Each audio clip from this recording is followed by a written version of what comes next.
Ei, no nyt.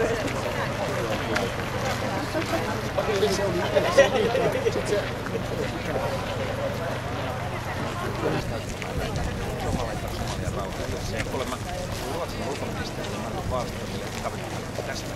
Jos vielä onko totta, on kuullut, Suomi käyttää omia somalitaan rauhaa. Kyllä on totta. Ja se on ruotsalaisille uusi aluevaltaus. Ei ole käytetty. Tämä on ihan siis se on suomalainen inno. Mitä tehdään? Mä kysyn sinulta näistä maaleista. Noniin. Ihan lyhyesti nyt, että vaikka sä oot ties monentako kertaa ehdokkaana eduskuntavaaleissa, niin mikä sun mielestä näissä vaaleissa on se ajankohtaisin tärkein asia?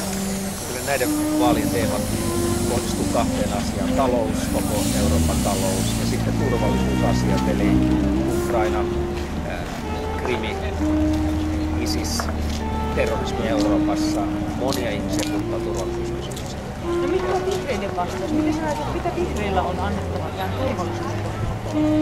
Talouden osaltahan vihreät on puhuneet vihreästä taloudesta pitkään, ympäristöystävällisestä taloudesta, teknologisesta cleantechistä ja luulen, että tämä ajatus on paremmin. Ja turvallisuuden osalta on nyt sanottu, että me ollaan valmiita lisäämään EU-yhteistyötä turvallisuudessa ja puolustuksessa. Me ollaan valmiita lisäämään pohjoismaista ja Suomi-Ruotsin yhteistyötä ja suhtaudutaan vakavasti siihen ilmatilan loukkauksiin, eri loukkauksiin Suomessa. Suomen pitää myöskin pitää huolta omasta alueestaan ja ehkä parasta turvallisuustyötä on kuitenkin kansallisen yhtenäisyyden ja kaikkien kansalaisten hyvinvoinnin takaaminen, koska se pitää niin kuin maan.